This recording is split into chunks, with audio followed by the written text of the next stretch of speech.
श्रीमद् भागवत महापुराण प्रथम स्कंद एकादश अध्याय।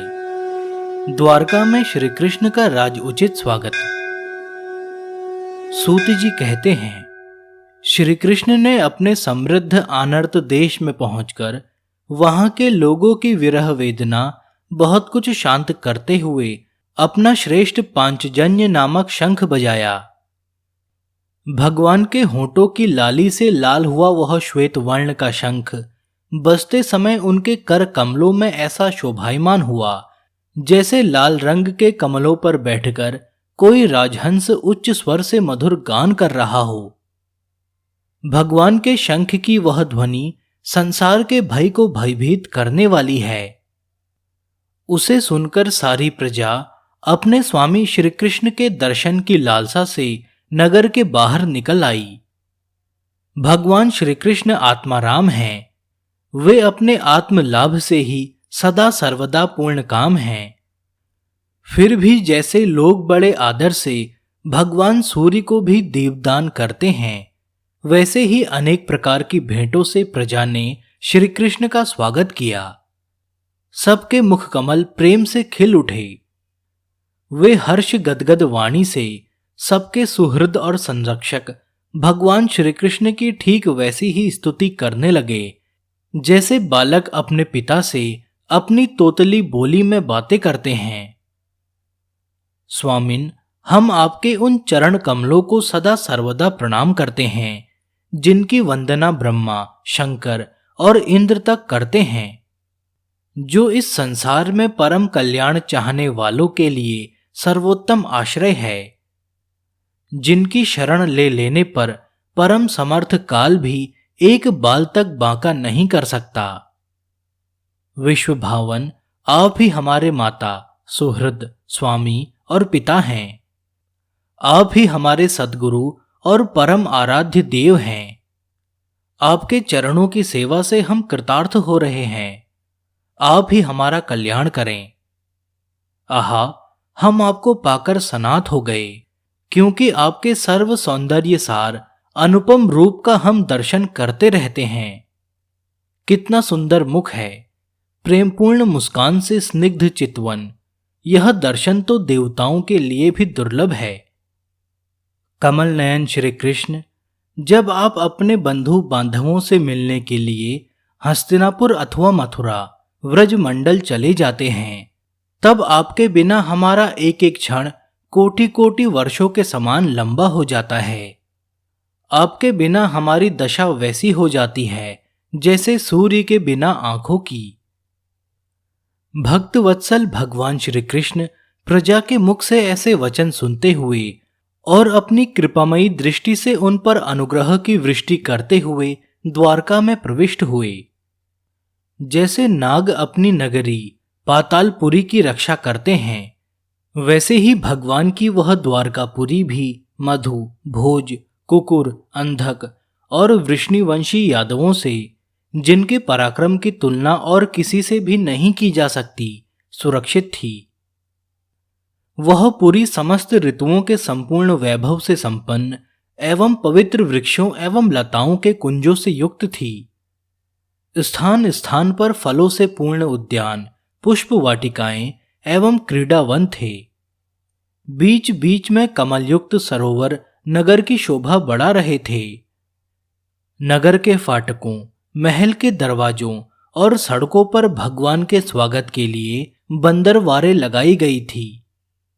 चारों ओर चित्र विचित्र ध्वजा पताकाएं फहरा रही थी, जिनसे उन स्थानों पर घाम का कोई प्रभाव नहीं पड़ता था। उसके राजमार्ग, अन्य अन्य सड़कें, बाजार और चौक झाड़ बुहार कर सुगंधित जल से सींच दिए गए थे और भगवान के स्वागत के लिए बरसाए हुए फल फूल, अक्षत अंकुर चारों ओर बिखरे हुए थे।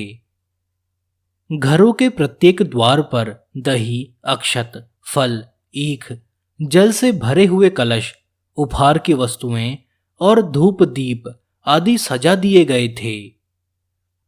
उदार शिरोमणि वसुदेव, अक्रूर, उग्रसेन, अद्भुत पराक्रमी बलराम, प्रद्युम्न, चारुद्रेष्ण और जाम्बवती नंदन सांब ने जब यह सुना कि हमारे प्रियतम भगवान श्री कृष्ण आ रहे हैं।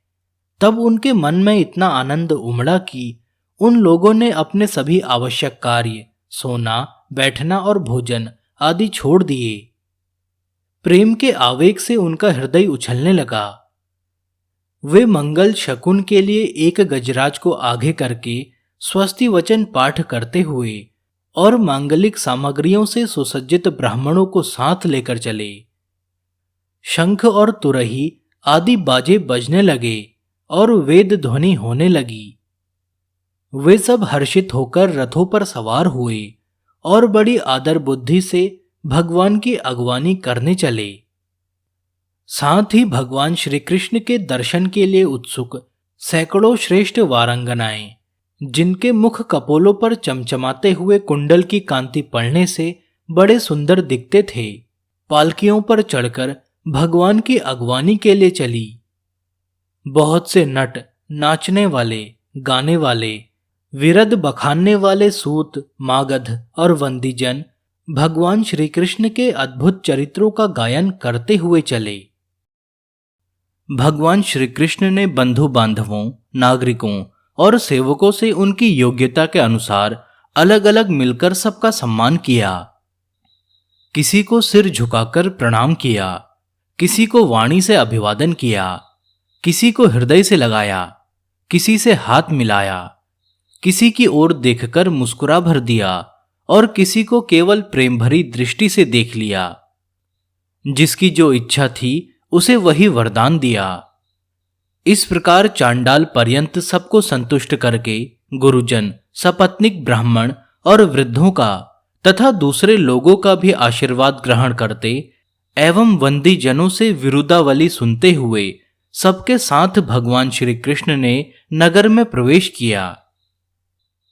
शौनक जी, जिस समय भगवान राजमार्ग से जा रहे थे उस समय द्वारका की कुल कामिनियां भगवान के दर्शन को ही परमानंद मानकर अपनी अपनी अटारियों पर चढ़ गई।